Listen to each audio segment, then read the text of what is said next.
Hey guys, how's everyone doing today? Thank you so much for joining us today for this awesome live event. I have here with me Chelsea Hunterson from HubSpot and Margot Mazur from Wistia to talk to you guys all about using video thumbnail in your email and increasing engagement, and I think it's going to be really, really awesome.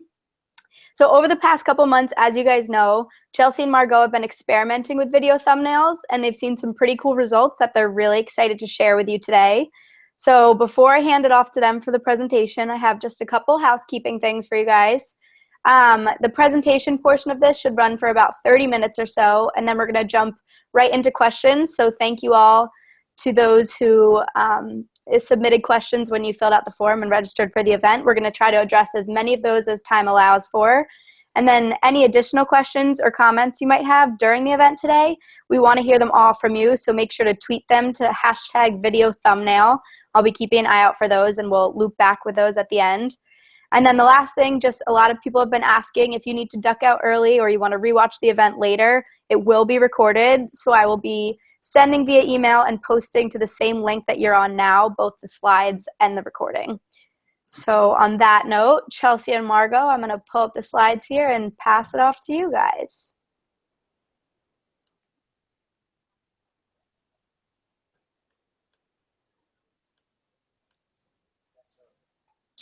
Alrighty. Awesome. Hi, everyone. We are super excited to talk about how to increase email engagement with video. We have been doing some testing around that, and I know that I've been especially excited to share some of that data. A little bit about where you can find us coming up. So you can find me on Twitter. I'm at Margot Codes. I'm basically glued to my phone all the time, which may or may not be a good thing. But please tweet me if you have any questions about any of this data or any questions about how to use video. Shoot me a tweet. And same goes for me as well. You can find me at Chelsea like NY. I like New York, but I was also named after the borough, which is where that comes from. And I would love to handle your questions as well if you have any for the HubSpot side of it. Awesome. Let's just jump right in. So for folks who don't know about Wistia, we are video hosting for business. So we host videos, we provide analytics, and we have awesome integrations to your email providers, so like HubSpot. And we really think that making business more human is super, super important, and a great way to do that is to actually use video. Why video? So 93% of businesses who use video believe it's increased user understanding of their product, and 64% believe that it's led directly to increased sales. So this is really important, right? Because not only are you making that human connection and building awareness and having folks understand what it is that your company actually offers and understand that value prop, you're also creating sales with that trust, right? So the more trust that you build with your customers, the more sales you're going to end up closing. Why A/B testing? That's a really good question. I think that A/B testing is super important. The more A/B testing that you can do on your emails, the better that it is for you. It allows you to be more effective when emailing customers. You want to make sure that the information that you're sending customers is information that they care about, that is exciting and engaging for them. And it ensures that you're constantly iterating and you're improving your strategy. You don't want to be doing the same thing over and over without knowing if it's working or not. You want to constantly be testing and exploring and being curious about how you can be better for your customers. So I'm going to jump right into the test here. This is really exciting. We did a test with 8 different emails, split A/B 50-50, with at least 7,500 people in each test. So what we wanted to do is we wanted to make sure that the test was going to be statistically significant in every email, right? So that's important because you don't want to get an A/B test, get those results, see something really exciting and cool, like, oh, this means a lot, but then find out that it's not actually statistically significant. So it's really important that you test that with a stat calculator. You can find those online. If you want to go back a slide, you can find those online. You can make one at your company depending on, you know, your list, your goals, etc. For this test, we did different categories of email. So it wasn't the same type of email, right? So what you're seeing here is a blog email to the right. But what we did was we actually tested a blog email, we tested a webinar email. We wanted to make sure that this works across the board and that those numbers make sense across the board.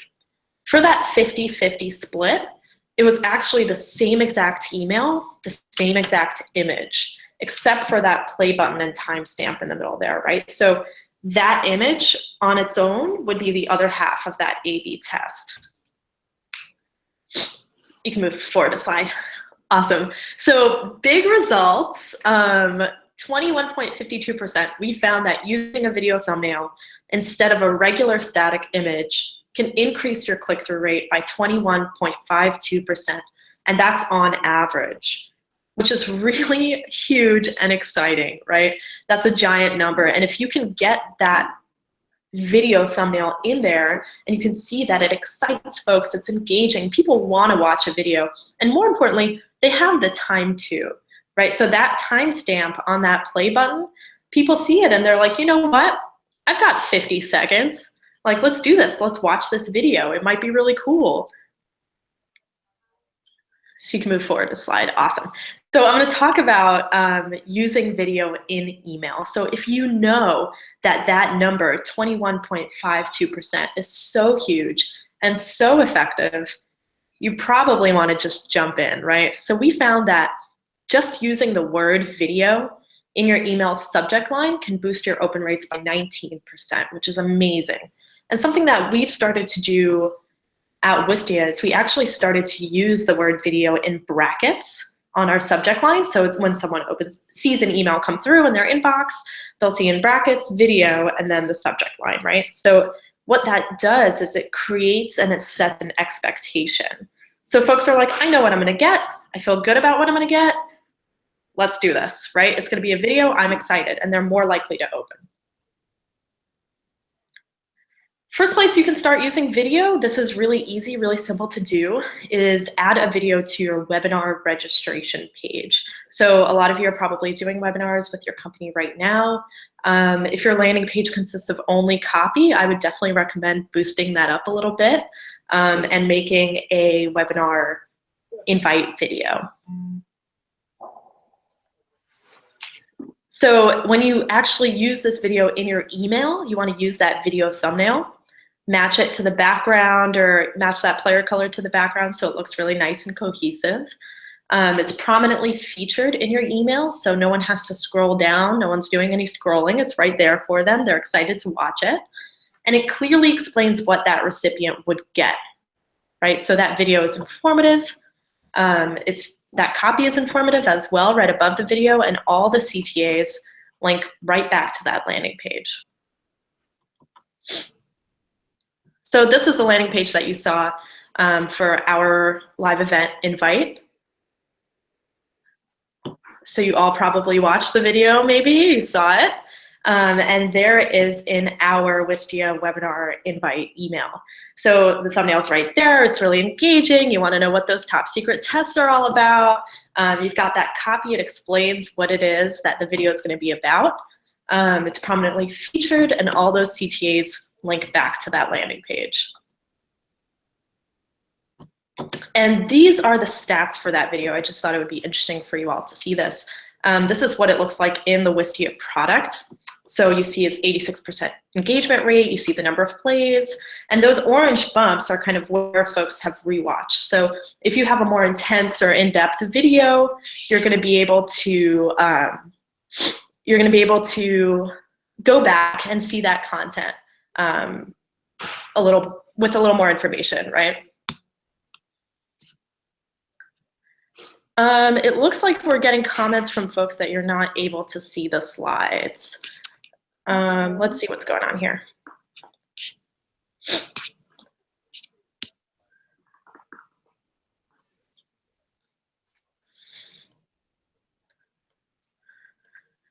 Let me see if I can figure this out here.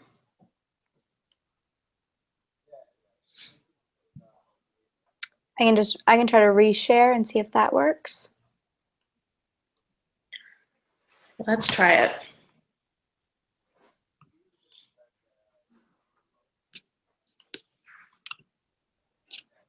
I'm wondering if that works better. Is that working?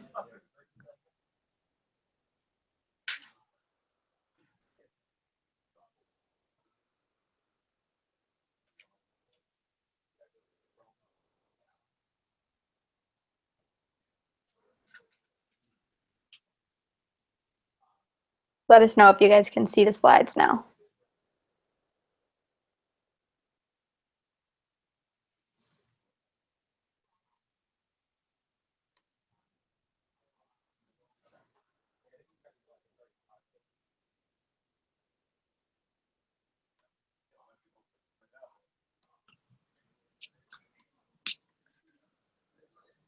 I hope.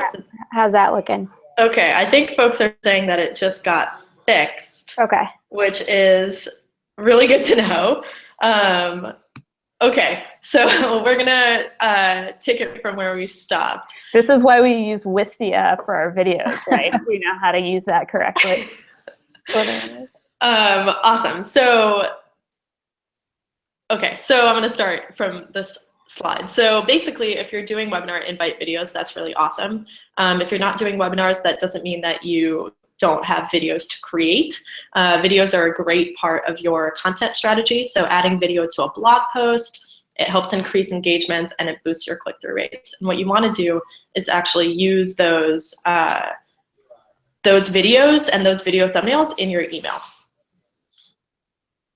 So this is a good example of that. This is a blog post, a clip from a blog post that we have on Wistia where we have Jonah in this video thumbnail and he's explaining the material. So you don't have to use video in a way to give new content a lot of the times. You can just kind of use it to explain the content that you already have on there. So folks would rather watch a video than read this, really big, long blog post, for example. And you can use that video thumbnail in the email to get folks excited about what's in that content and to get folks to click through.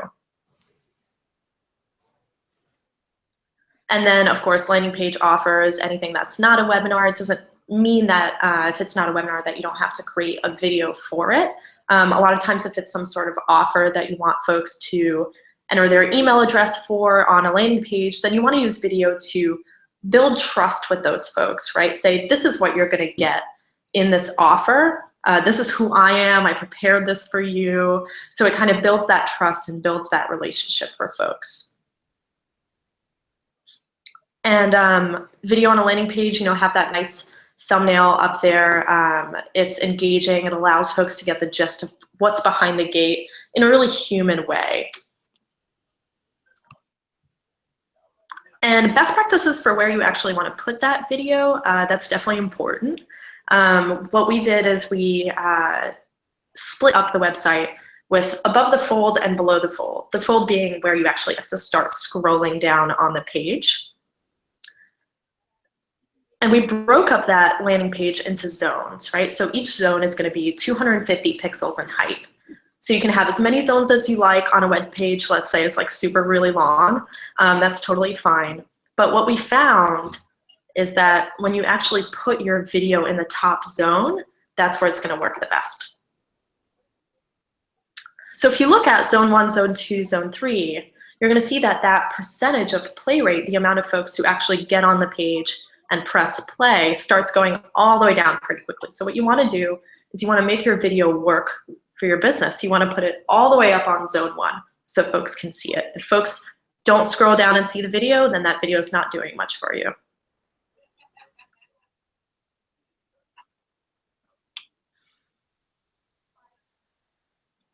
So thank you, Margot, for filling in the first half of that experiment. I'm going to take it from here and talk a little bit more about how we actually make that happen. So once we've created this interest in putting video in thumbnails in our emails, we know we should, what the next steps are to try and make that happen. So for those of you who don't know what HubSpot is a marketing automation software. We send out a lot of emails amongst many other things, but and we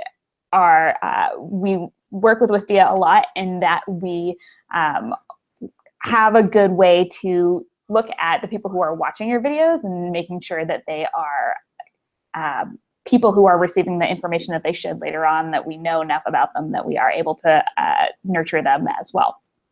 So in terms of actually what we did and what we're looking at, so my job at HubSpot is primarily video marketing.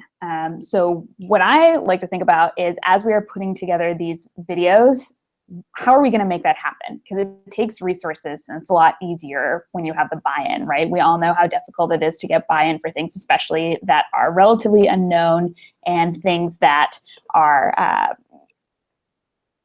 a lot of effort to make.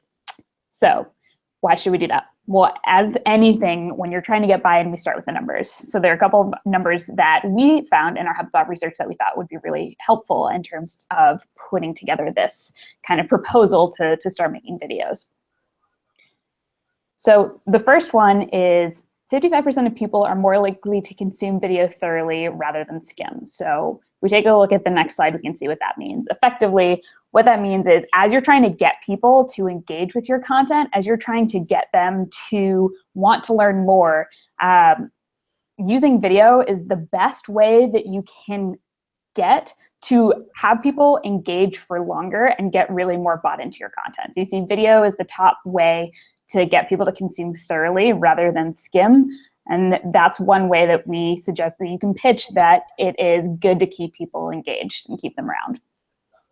The next thing that is really interesting when it comes to video and why we would want to put them in our content, such as emails, is that when you look at video, the vast majority of markets and people are actually looking for creating more videos, right? So we have North America, that's the top type of content that they want to be creating. Latin America, that's the top type of content. Everyone's sort of thinking about this video craze. So as we're looking at creating video into next year, that's definitely something that we want to be thinking about. So another thing to think about besides wanting to create more videos, the actual intent that goes along with it. As we're looking at these videos, we think about people who are getting on that journey from first seeing a thumbnail and email to actually watching the video to purchase it. People who are watching are really going to be more engaged with your product later on. So for example, 64% of users are more likely to purchase a product online after watching a video. Once you started to watch, you have your foot in the door, you're a little bit more committed, you know exactly what you're going to get. And executives really are actually watching this video content. At least 75% of executives are watching it pretty regularly. So if numbers aren't enough, it's a good thing to talk about telling that story and why you should actually have video content throughout your process. So one of the things that I think we kind of referenced, I think is really important, is that the play button is actually the most compelling call to action, right? As you're putting your video thumbnail into your email, when you put that play button, people are really tempted to click, right? And you know you're going to get a lot out of it. You know people are going to watch it thoroughly. Video is really really, as we're thinking about call to action, as we're marketers, we're trying to get people to move on to the next thing. Video is a really good call to action to have for people. It's also the best way to visualize what a prospect's going to be getting. So when you are actually trying to figure out whether you want to buy something or download something or engage with something further, video is a really excellent way to have that experience without committing too much to know that you want to engage further. For example, we kind of showed the thumbnail for this webinar already, but if you remember, what you saw in that email, what you saw in that thumbnail, and then through that landing page and to the end was the thumbnail of Margot. And if you watch later, you also saw myself. And what that should give you a sense of is, you can see who the presenters are, you can see what it is that you're about to get. And when you arrive, it's a very consistent experience to know exactly who is going to be on your webinar. And there's a lovely thumbnail. So one thing to note is that not all videos are the same. So like I said, I work in video marketing for HubSpot. We've done a lot of tests. We've done a lot of videos. One thing that we've noticed is that the content of your video actually is really important. So we've tested in the last 9 months about a little over 100 videos. And one of the things that we've noticed, for example, is that videos that have to do with humans, that have humans in them, actually perform about 20%, a little more than 20% better than videos that are just animated, for example. So as we're creating this video content, we do want to see if we can make it really human-centered. We do want to make the video really compelling for people to watch. You can see kind of an example of what we were doing with that in this particular stream of events. The other thing is, we want to create videos that are really just enjoyable to watch, really human, really not too long, and so people can get the point of it really quite quickly. So we can't all afford to create the big budget videos of Wistia, but we can still create good videos as well. So I'll let Margot take a little bit of that tour. Awesome. So videos don't have to be professionally produced. I think this is a misconception that a lot of folks have, like, oh, I don't have a really big budget, therefore I can't make videos. So I'm here to say you don't need a huge budget. You can do it on your own. At Wistia, believe it or not, we make a lot of our videos just on a MacBook camera. And a really great example of that is a video voicemail. So a video voicemail is if you have a sales or a success team at your company. They want to close deals. They want to build relationships with their prospects and their current customers. A really great way to do that is to send them a little video. So it's you can shoot it on your MacBook or on a smartphone like an iPhone. Those are great tools for recording personalized videos. We also have a really cool blog post on the Wistia blog about video voicemails if you were to check that out. But essentially you would make a video voicemail when you want folks to get on a demo or you want to talk to someone about a webinar you're doing, let's say. You'll create a quick, this video for example is only 44 seconds long. It doesn't have to be super long. It just has to be authentic. So when folks get a video that is shot on a MacBook, is just for them, it has their name in it, it feels very trusting and very open, and folks are receptive to that sort of communication because they feel like they matter, and they do to your company. And those video voicemails are really great ways to get folks excited about what you're doing. So you would take that video thumbnail and you would put that in your email to them saying, hey, Tom, I made this video just for you. So excited to chat, check it out, and then have that video link back.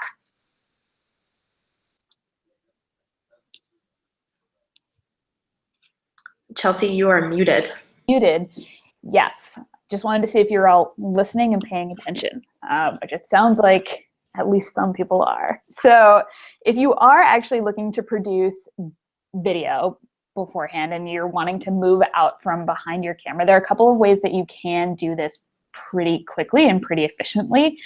So this is a picture of our studio at HubSpot. You can see it's painted green. If anyone was at Inbound, you may have seen some videos that we created on there in a green screen, which is why it's painted green. But you don't need a sort of big painted green studio. What you do need is to do a couple of these things. So one is making sure that you plan ahead. Creating a video well and creating one efficiently can be done if you plan ahead. You plan some time to film, you plan some time to edit. Also, writing out a general script of what you want to say is a really good way to make sure you're getting all of the facts that you want on paper and that you're able to pitch it very quickly. I think keeping it really simple is another thing that's really important.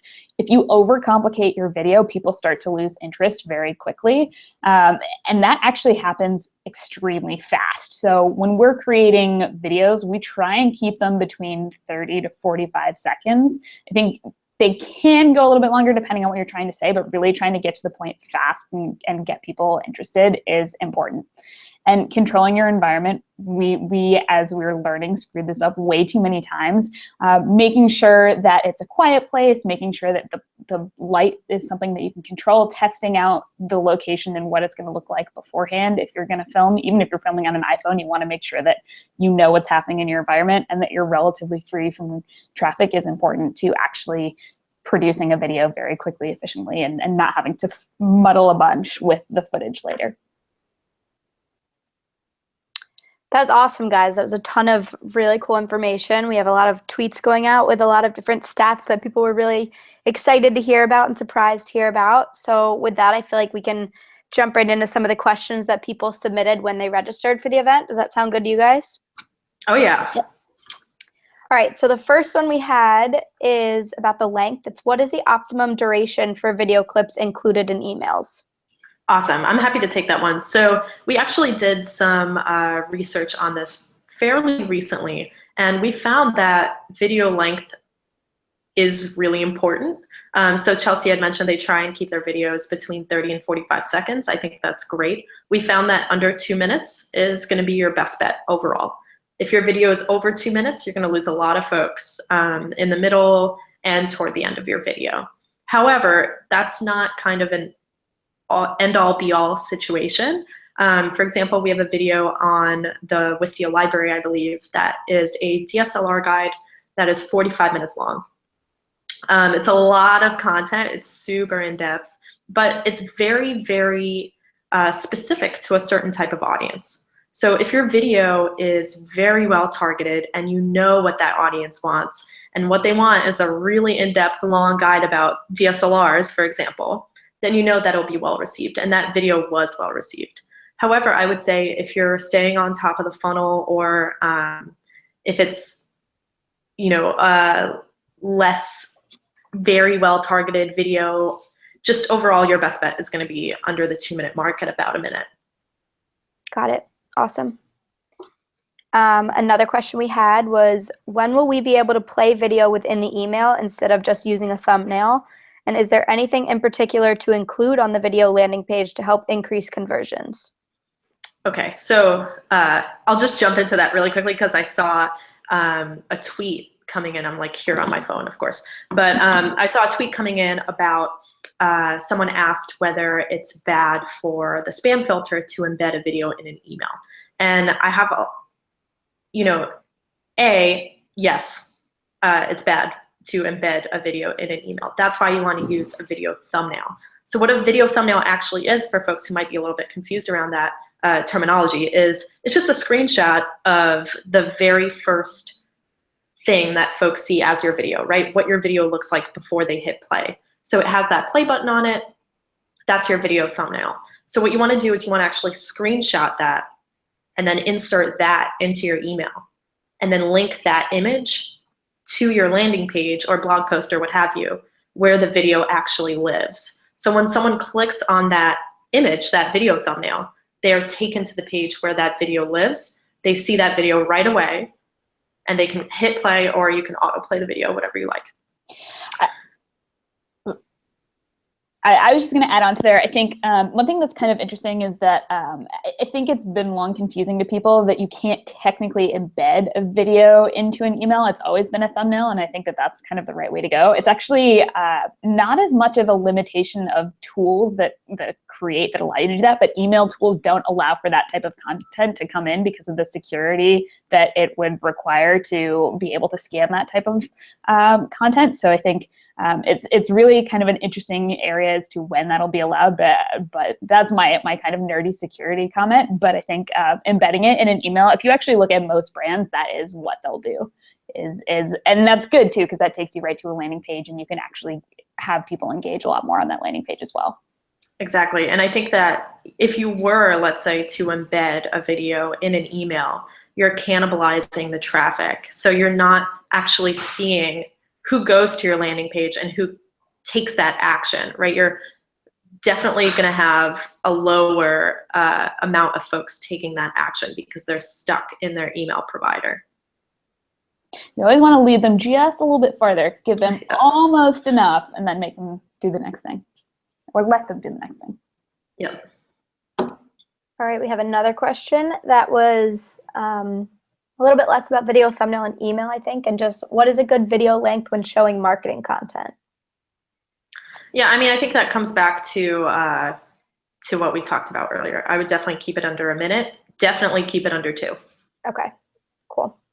Another one is, as a startup with limited resources, how do we start creating video content that is of good quality any tips for getting started? I think you guys kind of talked about this in the you don't need a high budget, but is there any last tips that you could give these people? Yeah, I would say tips on getting started. You can use your iPhone for that. If you want to start using video voicemails for sales and success, you can also use video for support. So let's say you have the same types of questions coming in.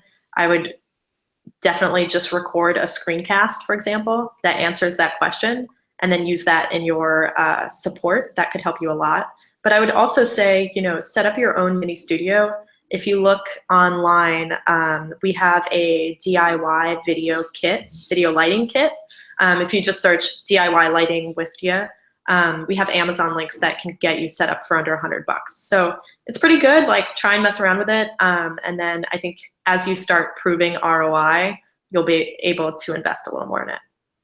I would also say content-wise, think about something that you can offer uniquely that maybe is a knowledge area that you have, or is just kind of a thing that you're able to show that you think people will appreciate.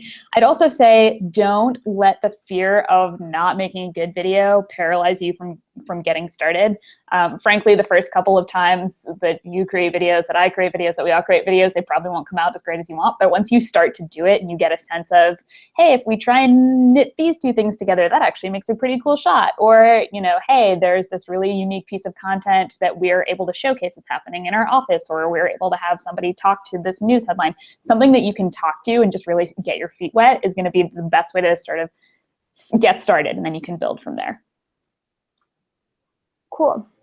Number 5 question that we have is regarding subject lines for B2B. How creative should I get, especially taking policy and branding into account?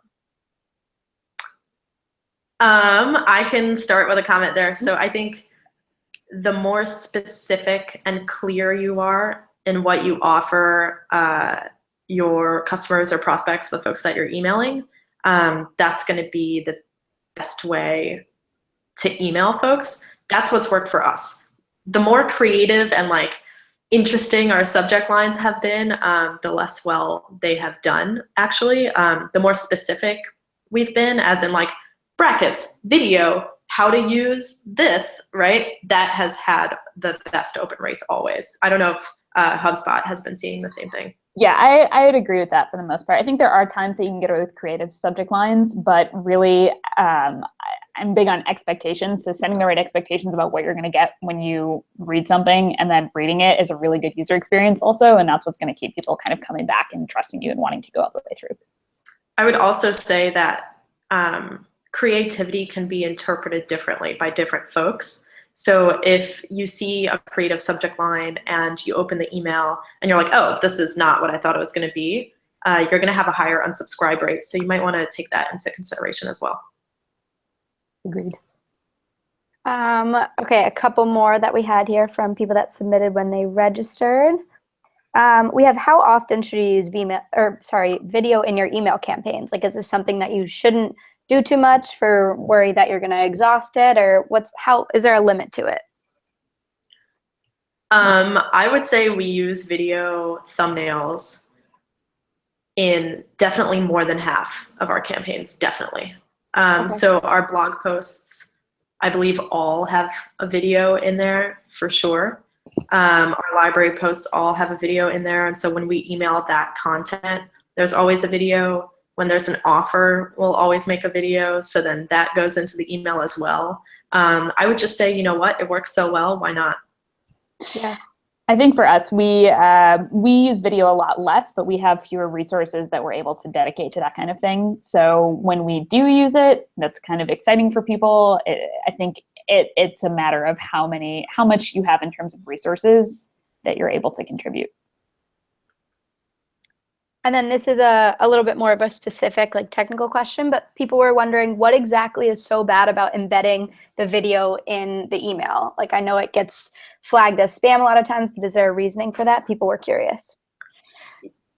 Yeah, okay, let me just quickly. So I would just recount in a clearer way. So A, marked as spam. B, often not possible. C, cannibalizes your traffic, right? So people stay in the inbox and they don't actually take the action that you want them to take.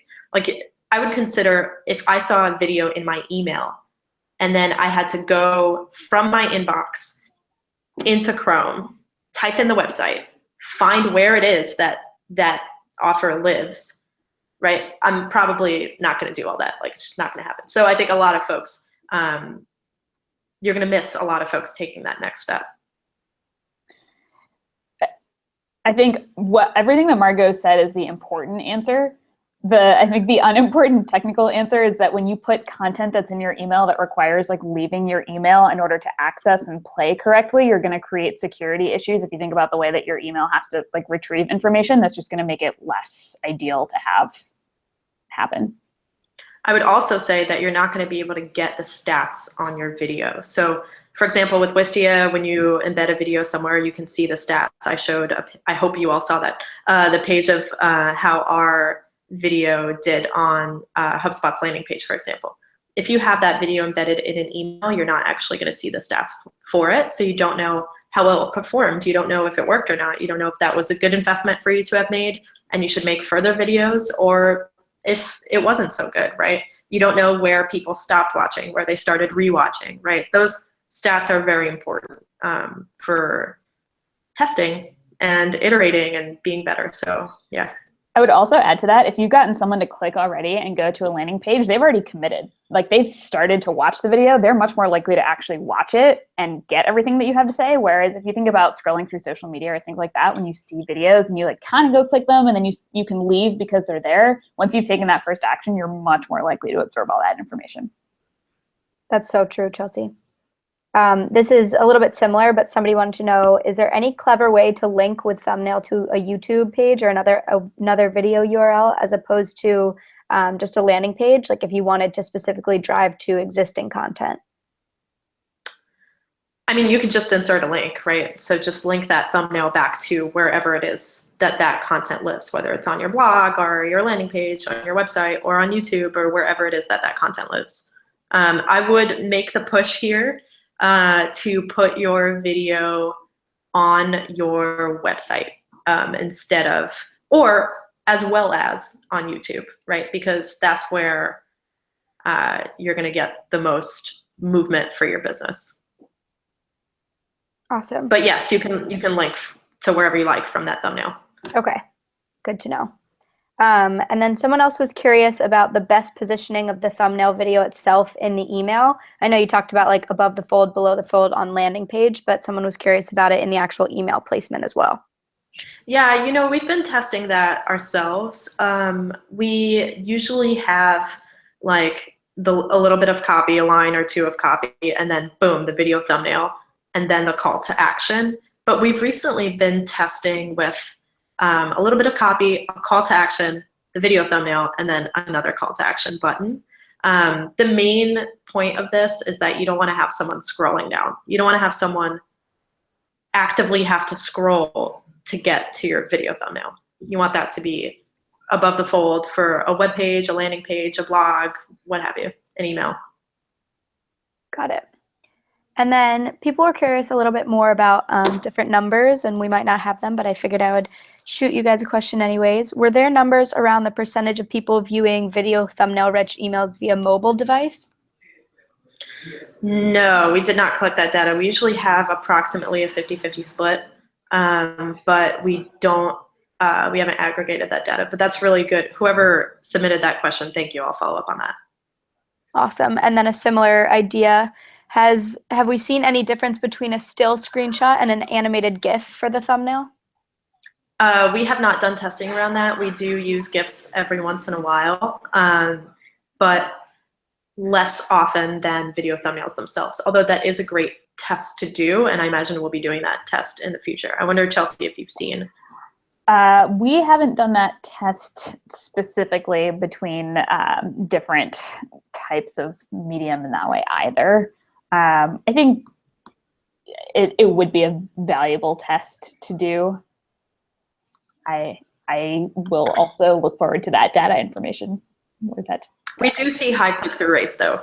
When we use gifts, we do see high click-through rates. And, you know, perhaps it's because it's kind of a once in a while thing, and so people are excited about it. I'm not sure, but yeah, that's a cool test to do. We'll look into that for sure.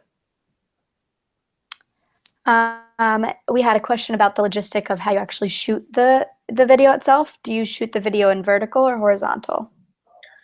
Ooh, only shoot the video in horizontal, please. That's how folks view videos nowadays. I think a lot of folks will say that, you know, Snapchat, for example, has changed the way that we view videos now. And I think that's not, I think that might be true for some social, but I think if that video is for your product or lives on your website or your blog or a landing page, shoot it in horizontal only. Definitely. And then, sorry, these are a little scatterbrained, but I'm just kind of relaying them to you right as they come in on the hashtag. So we had one more, and it's about if your thumbnail links right to the video itself on YouTube, which we talked about, it is an option if you so choose. Doesn't that mean that people have to leave your email? So I guess the answer to that would be yes, but can you guys talk a little bit about, is that a big negative if they're leaving your email and they're leaving your content and just going to a third-party site? We're just curious to hear more about that. I mean, my question would be, what is the goal of your email? My particular sort of opinion on this, and I'd be interested to hear what Margot thinks as well, but is that you don't want to try and get people to do too many different things with your email. I know kind of newsletters are coming back, and so some people will have multiple things in the email and expect you to kind of click all of those links. But the vast majority of emails for marketing purposes, I think you kind of want to have them do one thing. And that's why having something like a video on a landing page is a really good best of both worlds, because you get them to go to the landing page to view the video and then to register or to do whatever the next thing is. I can see that there may be a challenge if you try to do two things in one email. So my suggestion would be to try and keep it pretty simple. I would completely agree. I would say, what's the goal of your email? If your goal is to get folks to register for something, or your goal is to get folks to purchase something, or you know, et cetera, then ideally you want them to leave the email. The email is just a messaging tool that you use to say, hey, look, there's this thing that you might like, right? So you want them to leave the email and then to go to the page that you're linking them to perform that action. Put in the door. Awesome. And I think we're going to do about like two more here. This is more about email in general, but what keywords create interest and attraction to open an email from what you guys have found? Obviously that varies for everybody, but what's your insight on that? I think for us, a keyword has been video, huge keyword.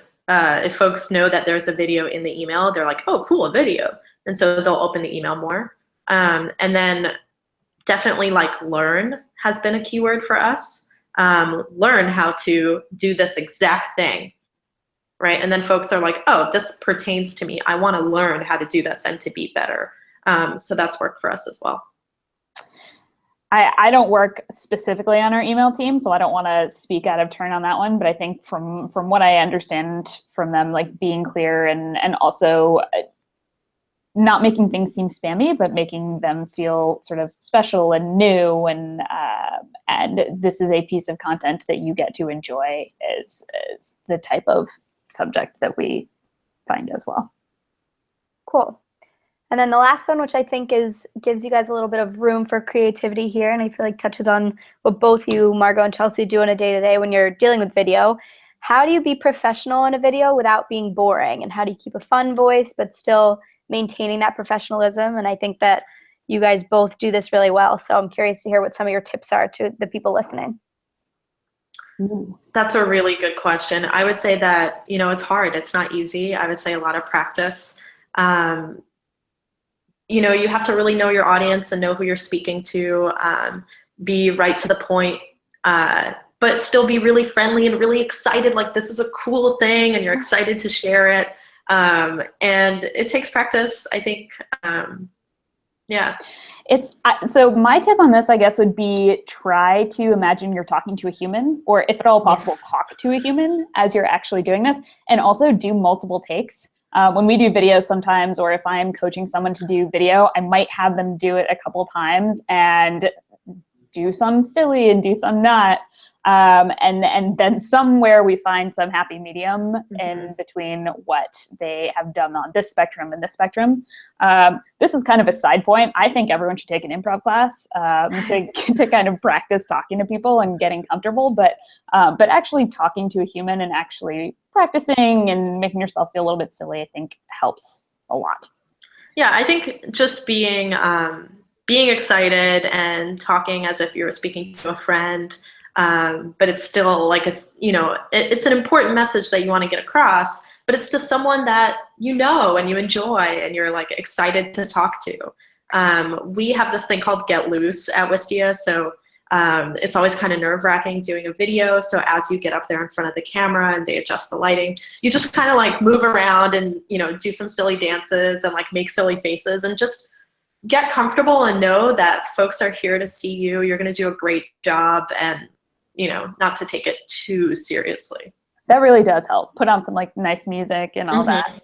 I would also add that I think there's a difference between being professional and being, or rather there's a difference between being unprofessional and being comfortable.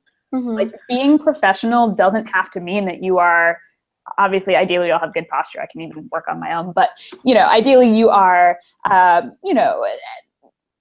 you look like you know what you're talking about. You are, engaging with people. You are in an environment that is professional. But I think sort of being yourself and being a real person on camera is something that you can do and still be professional. So working towards doing that, I think, would be what I would suggest. Not using a whole lot of nasty words is probably also a good way to be professional. Probably always a good trick to keep in mind there. Good rule of thumb. That was really helpful, guys. I think we're getting close to the end of our time here. So I wanted to thank you both, Chelsea and Margot, for sharing all of that information. It was awesome. I learned a ton just listening here and hosting this, so I'm sure that our audience did as well. And thank you to everyone else for your engagement and just for tuning in today in general. I know there was that little problem with the slides in the beginning. Super sorry about that. But keep your eye out because I'm definitely still going to be sending both the recording and the slides. So you guys will be able to go back through those. And otherwise, have a good rest of your day and a good rest of your week. And thank you. Thank you, everyone. Yeah, thanks, guys. Bye.